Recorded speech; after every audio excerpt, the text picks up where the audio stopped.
हमारे पास एमसीक्यूज है, select the sentence that has correct pronoun antecedent agreement. हमने दुरुस्त प्रोनाउन एंटीसीडेंट एग्रीमेंट वाला सेंटेंस देखना है। अब प्रोनाउन एंटीसीडेंट एग्रीमेंट का मतलब क्या है कि प्रोनाउन हमेशा अपने नाउन के मुकाबले में आता है, उसकी रिप्लेसमेंट के तौर पर आता है।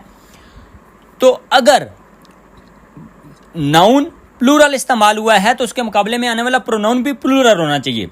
अगर नाउन सिंगुलर आया है तो उसके मुकाबले में आने वाला जो प्रोनाउन है वो भी सिंगुलर फॉर्म में आना चाहिए। इसको कहते हैं प्रोनाउन एंटीसीडेंट एग्रीमेंट। हम ऑप्शंस देखते हैं कि कौन सा दुरुस्त है। The children completed there project, बच्चों ने अपना काम मुकम्मल कर लिया। चिल्ड्रन प्लूरल है और उसके मुकाबले में आने वाला प्रोनाउन देयर ये भी प्लूरल है, तो ये दुरुस्त प्रोनाउन एंटीसीडेंट एग्रीमेंट है। बी ऑप्शन है, the girl lost his pencil. Girl noun है, उसके मुकाबले में आने वाला प्रोनाउन हिज है, ये भी दुरुस्त होना चाहिए, लेकिन ये दुरुस्त है नहीं। वजह यह है कि गर्ल चूंकि फीमेल है तो फीमेल के साथ जो हमारे पास प्रोनाउन आता है वो हिज नहीं आता बल्कि वो हर आता है, तो ये दुरुस्त होना चाहिए था, the girl lost her pencil. The boy has a dog she feeds it. यहाँ पर नाउन इस्तेमाल हुआ है बॉय और आगे इसके मुकाबले में प्रोनाउन इस्तेमाल हुआ है शी। बॉय मेल है तो मेल के लिए हम शी नहीं इस्तेमाल करते बल्कि ही इस्तेमाल करते हैं, तो ये भी गलत है। The man received her invitation today. Man noun है और इसके मुकाबले में हर प्रोनाउन है। मैन चूंकि मर्द है तो मर्द के लिए हर इस्तेमाल नहीं होता बल्कि हर के बजाय हिज इस्तेमाल होता है, तो यहाँ पर जो दुरुस्त प्रोनाउन एंटीसीडेंट एग्रीमेंट है वो ऑप्शन ए है। अगला हम एमसीक्यूज देख लेते हैं कि द स्टेटमेंट इज करेक्ट, उसके बाद हमारे पास सेमी कॉलन है। अब देखें ये जो आगे एक नुक्ता और उसके नीचे कामा है, इस निशान को हम कहते हैं semi colon. The statement is correct, जो बयान है वो दुरुस्त है। Dash more evidence is necessary, फिर भी मज़ीद सबूतों की ज़रूरत है।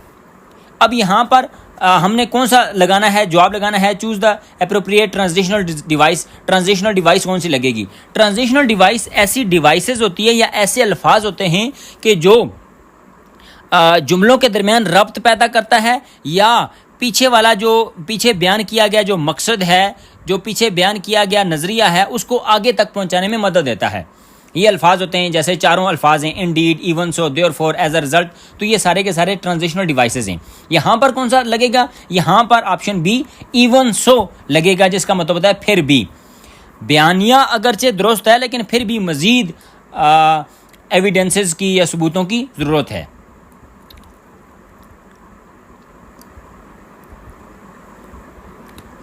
अगला हमारे पास ऑप्शन है, श्योरली यू रिकॉग्नाइज समवन, यकीनन आप किसी न किसी को जानते हैं। समवन अंडरलाइन वर्ड है तो इसके बारे में हमने बताना है। आइडेंटिफाई द अंडरलाइन प्रोनाउन, हमने बताना है कि ये कौन सी किस्म का प्रोनाउन है।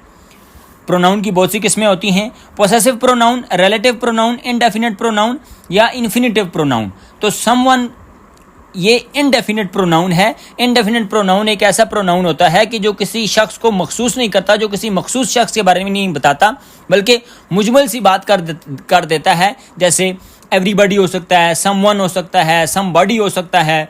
तो ये जो अल्फाज होते हैं इनको हम इनडेफिनिट प्रोनाउन कहते हैं। तो समवन इज इनडेफिनिट प्रोनाउन। 20वां एमसीक्यूज है हमारे पास कि if I don't get selected, अगर मैं सिलेक्ट ना हुआ, I will start my own business, तो मैं अपना कारोबार शुरू कर दूंगा। आइडेंटिफाई द सेंटेंस टाइप, हमने सेंटेंस की किस्म के बारे में बताना है कि ये सिंपल सेंटेंस है, कंपाउंड है, कम्प्लेक्स है या कंपाउंड कम्प्लेक्स है। तो पहले तो हम देख लेते हैं कि सिंपल सेंटेंस ऐसा सेंटेंस होता है कि जिसमें एक इंडिपेंडेंट क्लास होती है। कंपाउंड सेंटेंस ऐसा होता है कि जिसमें दो इंडिपेंडेंट क्लासेस होती हैं। कम्प्लेक्स सेंटेंस ऐसा सेंटेंस होता है कि जिसमें एक डिपेंडेंट क्लास होती है और एक इंडिपेंडेंट क्लास होती है। तो यहाँ पर हम देखते हैं कि if I don't get selected ये डिपेंडेंट क्लास है, I will start my own business ये इंडिपेंडेंट क्लास है, तो ये बन जाता है ऑप्शन डी यानी कम्प्लेक्स सेंटेंस। 21वीं हमारे पास एमसीक्यूज है, when we have sufficient time to catch the bus, हमारे पास बस को पकड़ने के लिए काफ़ी वक्त मौजूद है। और अंडरलाइन वर्ड है हमारे, अंडरलाइन फ्रेज है हमारे पास, टू कैच द बस। हमने बताना है कि ये किस किस्म का फ्रेज है, infinitive phrase, adverb phrase, adjective phrase, pronoun phrase. अब फ्रेज क्या होता है? Phrase is a group of words होता है कि जो as a part of speech काम करता है। मसलन ये जो फ्रेज होता है वो एडवर्ब के तौर पर काम करेगा तो वो एडवर्ब ऑफ फ्रेज होगा। अगर कोई ग्रुप ऑफ वर्ड्स प्रोनाउन के तौर पर काम करेगा तो उसको हम प्रोनाउन फ्रेज कहते हैं। अगर कोई ग्रुप ऑफ वर्ड एडजेक्टिव के तौर पर काम करेगा तो उसको हम एडजेक्टिव फ्रेज कहते हैं। तो यहाँ पर हम देख रहे हैं कि टू कैच द बस ये टू से शुरू हो रहा है और हमें पता है कि टू और उसके बाद अगर बेस फॉर्म इस्तेमाल हो तो उसको हम इन्फिनेटिव कहते हैं। और चूंकि यहाँ पर टू उसके बाद बेस फॉर्म कैच इस्तेमाल हुई है, उसके बाद ऑब्जेक्ट इस्तेमाल हुआ है, तो ये जो फ्रेज बन रहा है इसको हम कहेंगे इन्फिनेटिव फ्रेज। ऑप्शन ए।